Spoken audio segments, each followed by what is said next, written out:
big flat and towards Shippensburg. And a couple things. One, I'm going to talk about snub braking, which is one of the few things that I've retained from the B-class CDL test I took about 10 or 12 years ago. And the other thing is truck speed and the areas at the top of the mountain going towards McConnellsburg. Near the mountain house there's an area where trucks should pull off and come to a complete stop before you head down the mountain. If you have a line of cars behind you, it's a great thing to do. It's a polite thing to do. It's also good to get completely stopped so you can properly gear down if you are in a bucket or one of our bigger trucks pulling a heavy load. So yeah, if the truck speed is posted at 20, technically we should be doing 20. If you're in a tree truck, you should be doing no faster than 20 miles an hour on the way down that mountain. And that ties right in with snub braking. So a technique of snub braking would be, if your truck speed is 20, I'm going to be using low gears and downshifting to keep my speed low and slow, and also to keep the engine RPMs down. I'm going to use braking as well. So you allow yourself to speed up until you reach that safe speed of 20 or whatever that speed is, and then you use the brakes to come back to maybe 10 or 15 or whatever, a reasonable amount below that, and you allow the truck to slowly gain speed again until you reach that speed, and then you brake, use the brakes again. You're not on the brake the whole time, and you're not letting the truck's motor scream at a very high RPM. So I talked to Jason and Alan about this, and they suggested that really shouldn't be letting the RPMs get any higher than 3,000 as a good rule of thumb. So like heading down this mountain, there is no posted truck speed,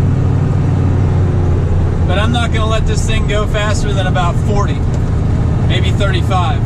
So right here, I'm in fourth gear. I have about 2,200 RPMs.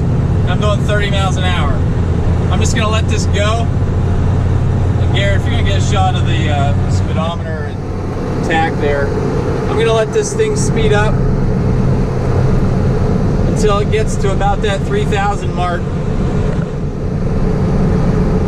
Right now, I don't have my foot on the throttle, not on the brake or anything. I'm going to let it get to that 3,000 mark. And then I'm going to brake. I'm going to brake kind of suddenly because I want to get slowed down about 10 miles an hour, get my RPMs down, and then I'm going to get off the brake and let the truck slowly speed back up. If you find that you're constantly on the brake and you need to be going even slower or in a lower gear, you need to slow down more and get it into a lower gear and use the same process just at a slower speed. Don't ever be worried as to how many vehicles are behind you. You're at work, they might not be. Who cares? Don't worry about ticking off the people behind you. If you're doing more than, I think it's 15 mile an hour or 20 mile an hour under the speed limit, we should have our hazard lights on, our four-ways. Not to be confused with our strobe lights that we use when we're working roadside. Four-ways are for when you're doing under or greater than 20 mile an hour under the speed limit, whether that's on the way up or down. So again, here I'm approaching at 3,000 RPM mark. I'm gonna use the brake, slow down, get my RPMs down, get my speed down. And I haven't downshifted, I haven't had to downshift further, and I don't feel the need to go any faster. It's best to go slow, stay under control, then get going too fast, and then have to be on the brake more than the truck can handle. So if you find that your brakes are starting to get a little spongy, or you can smell brakes, you best get slowed down, get in a low gear, possibly even let the truck sit in a safe place to let the brakes cool down before you keep going. What you don't want to do is get to the bottom of the mountain and realize you have to stand up out of your seat to get the thing stopped. which is probably more likely to happen in one of our landscape trucks pulling a skid loader, a stump rig, or something heavy like that, because you got a heavy load and a light truck.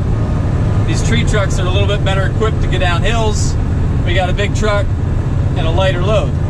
So take all that into consideration the next time you're going down a mountain, whether you're coming back from Perry County, down Route 34, up in Carlisle, or if you're just going to Dave's anytime. He's always going up and down mountains.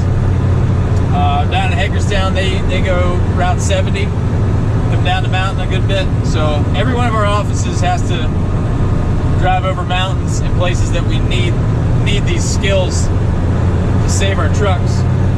So take all that into consideration, and let me know if you have any questions. Let me know if I said anything wrong, and I'll talk to y'all later.